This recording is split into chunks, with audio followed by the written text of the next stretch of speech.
Hello and welcome. It's week 6 in this Wisdom for Confident and Fluent English in 1 Year series. And we're going to be looking at text number 6 in this book, The Everyday Wisdom of Thich Nhat Hanh, Zen master, peace activist, writer, poet, and visionary, to bring insight and understanding to your life and to your English, because English is part of your life, perhaps a very important part. So tell me, what kind of images and ideas come to mind for you when I use the word concentration? Does it look like this? Or like this? Or like this? Lots of force and effort, right? But what if I told you that concentration actually looks like this? Or even like this? Can we use this powerful and joyful energy at the service of becoming confident and fluent in English? Let's find out together. If you haven't done so yet, click the subscribe button and invite the bell to be notified every time I upload a new video, which will be relevant to you if you're looking to become confident, fluent, and more proficient in English.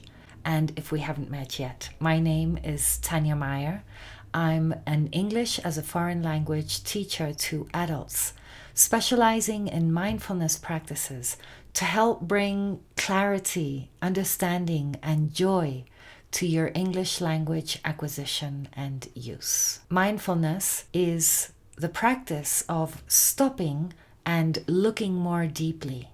When we connect with a deeper aspect of ourselves, we tap in to the universal energy, which can really be helpful in so many ways, but in the context of learning and using English, can help us become much more grounded, much more confident in ourselves, and therefore much clearer and more fluent as we speak or write. Today, we'll be reframing the way we look at concentration. We tend to view it in a negative light, as something that requires a lot of effort. Perhaps we associate concentration with some kind of obligation, something that we need to do but would prefer not to because it requires paying attention and putting a lot of effort into whatever it is. But like I say, let's see if we can shift our perspective and view concentration as a source of great happiness. Remember that in this series, we're looking at short texts from this book, The Everyday Wisdom of Thich Nhat Hanh. This book contains 365 short paragraphs that are not sequential. And so if you have just joined, then you are very welcome. So we're using these short texts of great simplicity, beauty, and depth to practice listening to English, reading out loud in English, and hopefully taking something away that's beautiful and inspiring, and that we can implement in our life. The first time we read together, we do it just for understanding. What does this text say? And then the second time we read, we look at details. How is this being said? So if you're ready, remember to read out loud with me so that you can exercise your English brain and connect it to your English face, your English mouth, your English tongue, your English sounds. Number 6, concentration. When you contemplate the big, full sunrise, the more mindful and concentrated you are, the more the beauty of the sunrise is revealed to you. Suppose you're offered a cup of tea. very fragrant, very good tea. If your mind is distracted, you cannot really enjoy the tea. You have to be mindful of the tea. You have to be concentrated on it, so the tea can reveal its fragrance and wonder to you. That is why mindfulness and concentration are such sources of happiness. That's why a good practitioner knows how to create a moment of joy, a feeling of happiness at any time of the day. How was that? Were you able to read smoothly, following the natural rhythm and cadence of English? Let's read it again, and this time, notice the correlation between the words that you see on the screen and the sounds that you produce as you read. Number 6, concentration. When you contemplate the big, full sunrise, the more mindful and concentrated you are, the more the beauty of the sunrise is revealed to you. Suppose you're offered a cup of tea, very fragrant, very good tea. If your mind is distracted, you cannot really enjoy the tea. You have to be mindful of the tea. You have to be concentrated on it, so the tea can reveal its fragrance and wonder to you. That's why mindfulness and concentration are such sources of happiness. That's why a good practitioner knows how to create a moment of joy, a feeling of happiness at any time of the day. In terms of content, what's your understanding of this week's text? Did you notice any grammar or vocabulary that you'd like to learn more about? Let me know by writing a comment below. Okay, so here are some of my associations, my ideas with this text. During my late 20s, I lived on the Gulf of Mexico, and every morning I'd take my bicycle to the coast where there was a very wide and brand new concrete pavement that I could ride my bicycle up and down on, and I would arrive there just before sunrise as the sun was just appearing over the horizon, and ride my bicycle as it became lighter and lighter. There were so many of those days that just brought tears to my eyes because it was so beautiful.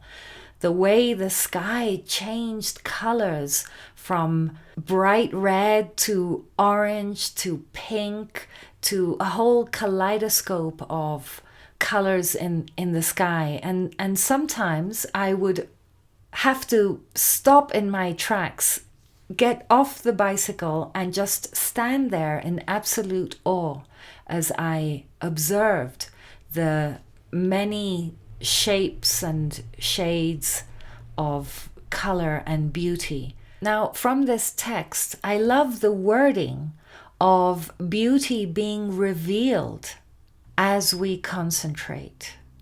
I mean, the sun comes up every day, and most days, especially where I live now, there's no opportunity to enjoy it, so it's just a sunrise.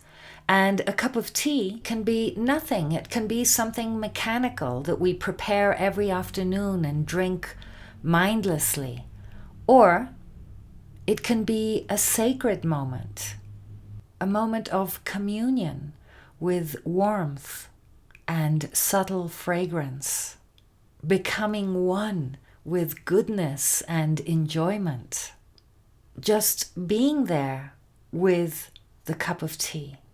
And if preparing and drinking a cup of tea are sacred moments, then with concentration, we can see that our whole life is made of sacred moments. And this is such a powerful and energizing reality. Another part of this text I love is where it says that a good practitioner knows how to create a moment of joy, a feeling of happiness at any time of the day. Now, this is very different from the way most of us live our lives, just succumbing or failing to resist negative, unpleasant, or unwholesome states of mind and emotion.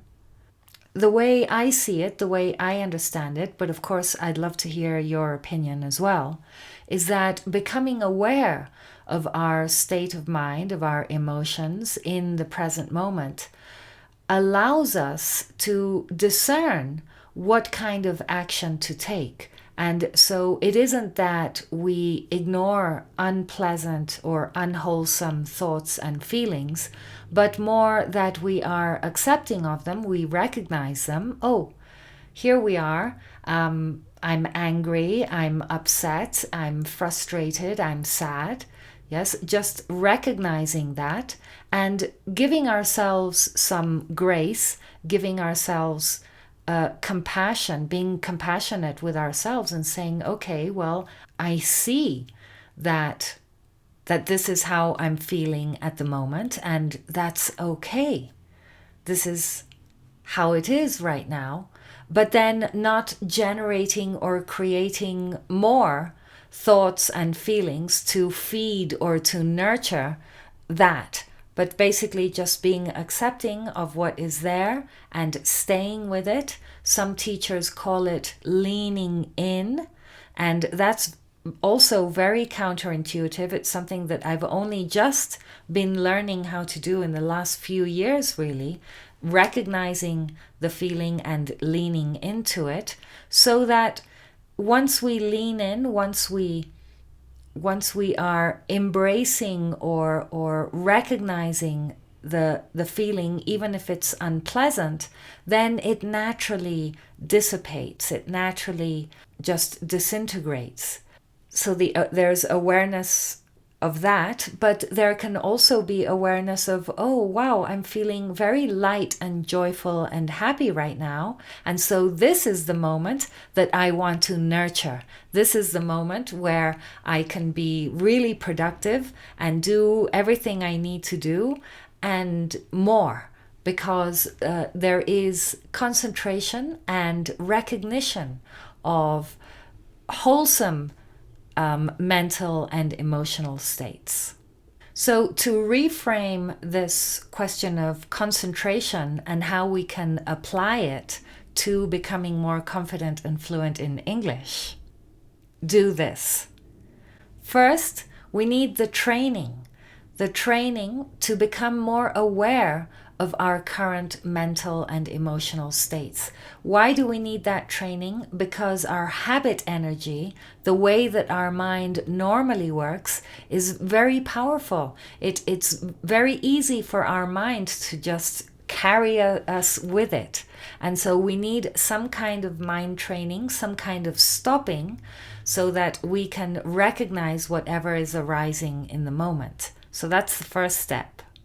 If the thoughts and emotions about English at that moment are not wholesome, they create tension, then it's okay to recognize that and say, well, this is how it is right now. I'm not feeling inspired by this idea of engaging with English at the moment. So that's okay. And as we accept, then that emotion, those thoughts will dissolve of their own accord.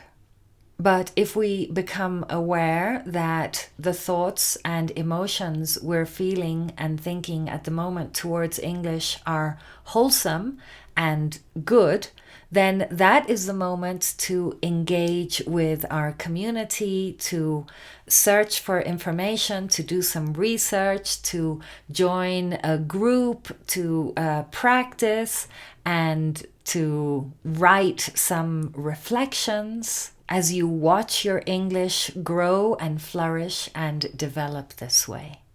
And finally, a little bit of grammar. Did you notice that grammar structure, the more? This is a very common comparative structure in English. And we can use it in this way to say that two things increase incrementally or go hand in hand in some way, or we can use it to contrast. For example, we can say, the less I consume toxic materials through books and films and series and even conversations, the more joyful and free and spacious I feel. Try writing a comparative sentence like this in the comment box below, or comment on my comments. And if you're looking for a more holistic approach to English language incorporation and use in everyday life, do make sure that you check out the link to my program in the description box below. And while you're there, pick up a copy of my free guide, How to Revolutionize Your English, 8 Steps for Success, which is filled with tips and strategies for you to start implementing and incorporating English into your everyday life straight away. Downloading my guide means being added to my mailing list, which also means receiving regular emails from me in English about learning English. So it's a win-win, and I hope you like them. But if you don't worry, you can unsubscribe at any time. And I'll see you in the next video. Make sure that you invite the bell to be notified when I upload it. I'll see you then. Bye for now.